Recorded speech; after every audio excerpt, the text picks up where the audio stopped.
NetsBoy, so let's hear what he has to say. His name is NetsBoy, he thinks the world is all over when the Nets just can't play. What up, Net fans?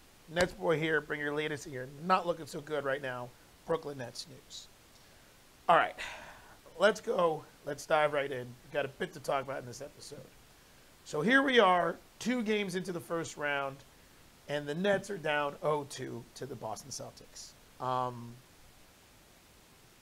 Look, I'm not going to sit here and go through the laundry list of reasons of why the Nets are down 0-2. Or, I'm not going to overanalyze every little possession of both Game 1 and Game 2 and so on and so forth, and all those things. I'm not going to do that. Because there's a number of storylines surrounding this series, both positive and negative with the Nets. Things like Kyrie Irving playing great in Game 1, embracing the negativity of the Boston fans, flipping them off and stuff like that, which was great. And just putting on a show in Game 1 and then being non-existent in Game 2. The storyline of the great, physical defense the Celtics are playing out there, switching nonstop, getting really physical with the entire Nets team. The 17-point collapse by the Nets. They were up by 17 in that Game 2. They ended up blowing that. The really terrible defensive possession down the stretch in Game 1, leading to, pretty much Kyrie Irving to be in no man's land for an easy little spin layup by Tatum at the buzzer. There's a number of storylines, a number of things that could be discussed in this episode. But I'm going to be honest. I'm only going to focus on one thing. Because in my eyes and in my mind, there's really only just one major reason why the Nets are 0-2. And it's not the fact that Kevin Durant has been a complete disaster in this series, which is something that I don't think any of us would have ever imagined. I know in the history of me knowing Kevin Durant, not just with the Brooklyn Nets, but with the Warriors and the Thunder, I don't think I've ever seen Kevin Durant seem this lost and this, beat up and just out of it. He seems out of it. The Celtics have taken Kevin Durant out of this series, both physically and what appears to be mentally, and I've never seen that.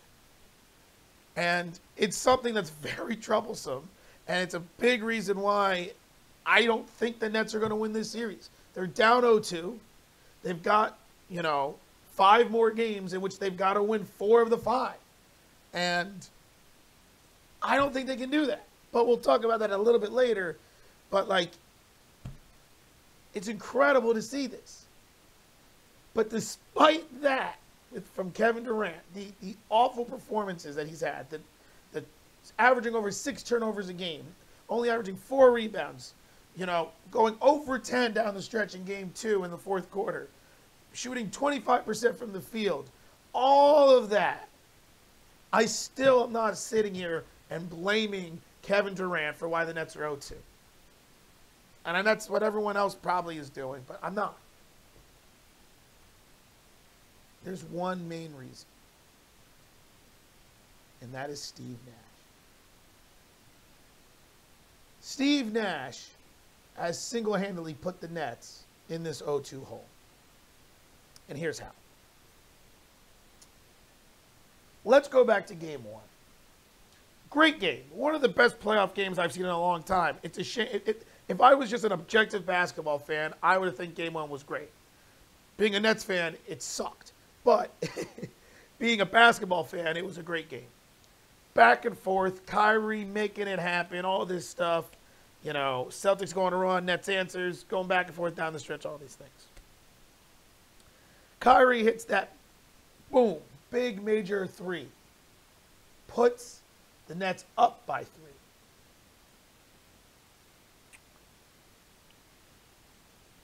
Timeout is called. Timeout is called by Ime Udoka, and the Celtics. They call timeout. So, you have a chance, if you're Steve Nash, with 45 seconds left in the game, to put the best defensive lineup you possibly could have in. Because you know that if you get one stop, you still have one more timeout, you can call a timeout and get a better offensive players in, and you can ice the game at the free throw line. You can do that. They called a timeout after the Kyrie 3. Put your best defensive players in. Nope. Dragic is out there. Kyrie's out there. Inbounds play happens. Jaylen Brown gets the switch, forces his way to the basket. Bruce Brown is the last-minute defensive player who comes on the help. Easiest layup I've seen anyone do in a long time. It's almost like the Nets are just like, well, we don't want to foul to risk tying the game in this situation. We'll let them have an easy layup down the stretch. Like, it was just terrible defense. And Bruce Brown being in a tough situation because Steve Nash didn't put the proper defensive players in there. I don't care what anyone says. As much as I love Kyrie Irving, he is not a good defensive player. He has moments where he looks good defensively, but he is not a good defensive player, especially against players like Jaylen Brown and Jason Tatum. He should have been out. And they should have put Kessler Edwards in. Or pull Dragic out and keep Kyrie in and put Kessler Edwards in. You need better defensive players when you're up by 3 down the stretch. You just do. You can't roll with these under 6'4" guys. We've talked about this before in previous episodes. Steve Nash doesn't do it. Leaves that out there. Jaylen Brown gets the basket. Late help by Bruce Brown. Easy layup. Okay. That's fine. You're up by 1. There's like 36 seconds left in the game. Got the ball. All you need to do is make one basket. And here's where Steve Nash and the fact that he's not a real basketball coach comes into effect even more. I don't care who's on your team. I don't care if you got Kevin Durant, Kyrie Irving, James Harden, Giannis, Tatum, Embiid, LeBron James, or even frickin' Michael damn Jordan. I don't care who you got on your team. When you are one possession away from icing the game, and you got 2 timeouts left, you call a timeout, and you come up with the best offensive play you've got in your repertoire. But no, that's not Steve Nash, because he's not a real coach. He doesn't know that that's the best thing. He's a cheerleader. Go, guys, go. Go, Kyrie. Go, KD. Go. That's what Steve Nash is. And that's what he did. Go, Kyrie. You have 39 points. You just stand there, dribble the clock, dribble around in circles for about 10, 15 seconds. And then once you realize that you have 3 guys swarmed on you, pass the ball to Kevin Durant, who then's got 4 seconds to try to make something happen. Oh, at KD, we're not going to call a timeout either because we trust you and your ability to score, and we're going to trust your 28-foot fadeaway jump shot to go in. Like, what the hell? And I'm just screaming when the triple team came and Kyrie started getting all spastic and running around. I was screaming, call a timeout, call a timeout. They're blitzing you. You're not going to get anybody open. Call a timeout. Never happened. Durant gets the ball. Time's running out. He has to take a ridiculous shot. Misses it. And then once again, here comes another situation where Udoka is a 10 times better coach. Celtics get the stop, and instead of calling a timeout in this situation, Ime Udoka says, no. We're not going to let the Nets get their defense set. We're going to just roll with this because they never got the defense set before, and we're not going to give Steve Nash a chance to, make amends for his dumb mistake before when we got an easy basket. we're going to do the same thing. So what happens? Pushes the tempo, gets the ball down the court, a pass to Marcus Smart, a great pump fake, but also at the same time, what the hell is Claxton and Bruce Brown doing? Both flying past Marcus Smart.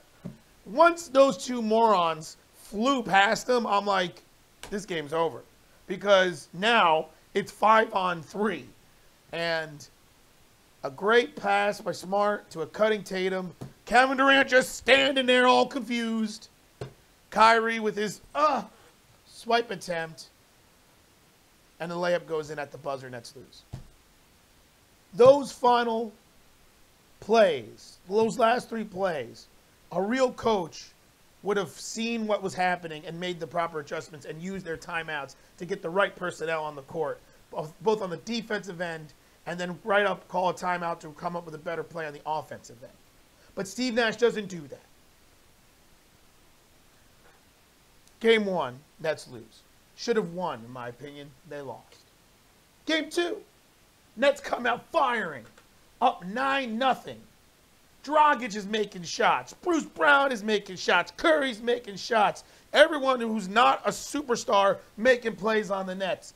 They build a 17-point lead, and then halftime comes. Nets are up by 10. And then what happens? Oh, yeah, Steve Nash's not a coach, but Ime Udoka's a coach. And what does he do? He makes adjustments. Now, a smart coach on the Nets are going to be like, all right, we've been dominating this game.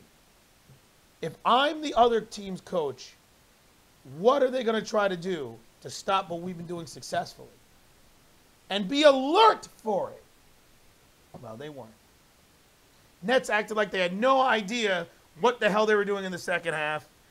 And, you know, there was much more emphasis on the defensive end. There was a lot more forcing to get the balls moving a little bit more on the offensive end for Boston. But here's the real problem. KD and Kyrie started doing a little bit too much hero ball, especially KD.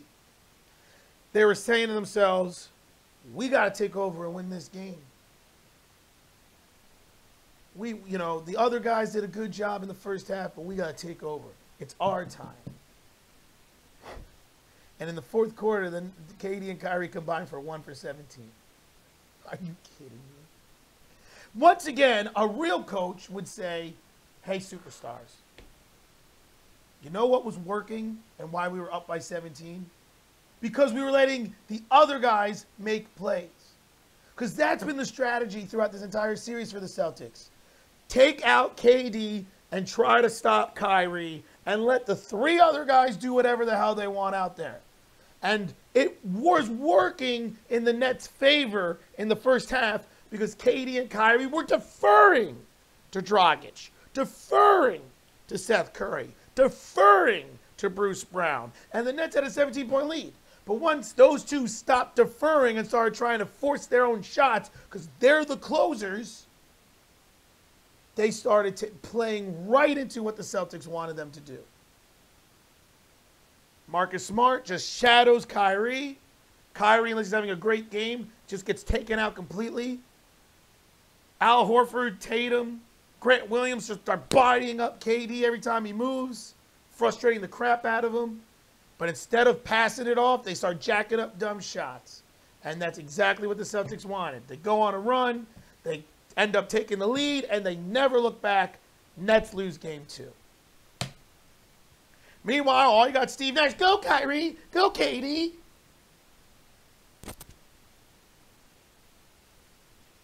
And I'm just watching. And when they were up by 17, when the Nets were up by 17, I said, how the hell are they going to screw this up? I already know they're going to screw this up. There's no way they're not going to. And that fourth quarter was abysmal. Abysmal. Where's the adjustments? It's like Steve Nash is just like, oh, well, we played well in that first half, so, we're just going to keep doing it because we got KD and Kyrie. Like, that's the problem with Steve Nash. He relies too much on those two to carry the Nets. He doesn't help them in any way possible because he's not a head coach. He's a glorified cheerleader.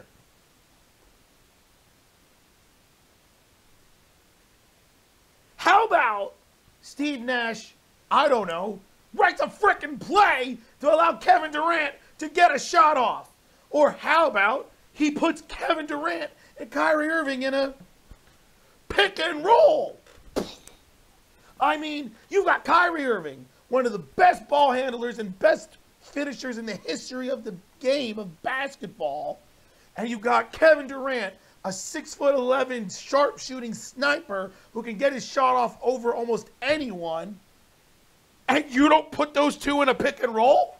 To me, that should be the most lethal pick and roll combination in the history of basketball. Having KD set the screen for Kyrie, let the defense decide what are they going to do. Are they going to focus on Kyrie and leave KD open to pop for a mid-range jump shot? Or are they going to focus on KD and let Kyrie come free and go one-on-one? Oh, no, they'll bring some help defense. Well, then you got shooters like Seth Curry and Patty Mills to shoot in the corners. It's basketball 101 when you have two of the most talented scorers in the history of the game. But Steve Nash can't figure that out. How about we start trying to run a play for other players? Last year, the Nets had a play for Joe Harris coming off the top of the key for a high screen. A double screen, Joe Harris would catch the ball at the top of the key and shoot a three. It was a written, designed play for Joe Harris, right? Why don't the Nets do that for Seth Curry? Why? Why not? Instead, Seth Curry's just a spot-up three-point shooter. That's not smart, Steve. That's not utilizing your personnel. And I'll tell you this right now. You write 2 or 3 plays for Seth Curry to come off a high screen, to get an open three. You completely bust the Celtics defense. If he makes 2 of those shots, it puts the Celtics defense in a completely different situation. Because now what are they going to do? Are they going to continue to focus on KD and Kyrie and keep 3 or 4 players on them and allow Seth Curry to cut off the screen and get a wide open three? Or are they going to start guarding Seth Curry so they don't give up the three and opens up the floor for KD and Kyrie? This is basketball 101. How is supposedly the greatest point guard of all time, or one of the best point guards of all time, can't see this?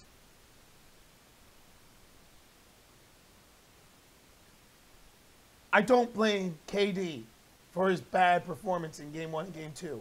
I blame Steve Nash for not helping him get better shots off, not helping him succeed. You've got to put your players in the best situation to succeed. It doesn't matter how talented they are. Stop these elbow pin down post-up plays which allows defenses to swarm KD. Get some movement. Rotate the ball. Set some screens. Create some separation. Trust other players. I can't believe the Nets are going to lose this series because of their offense. Never would have imagined that. And I'm almost at the point where I want to say, you know what? Give KD and Kyrie some help. If you're not going to actually write plays to help them, then put in some personnel. Play LaMarcus Aldridge. Do it. I'm okay with it.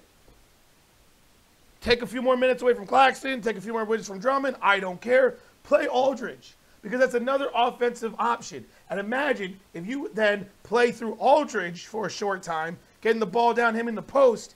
Now the defense, once again, what are you going to do? You're going to leave Aldridge down in the post on one-on-one post-up shot against Al Horford and see what happens? Or are you going to collapse on him and then leave KD and Kyrie open? Basketball 101, but Steve Nash can't figure it out. Put Cam Thomas in. Let Cam Thomas be the focal point of the offense for a couple of times. Let them focus the defense on KD and Kyrie and then set a screen with Claxton and Cam Thomas and make the defenses try to guard Cam Thomas one-on-one.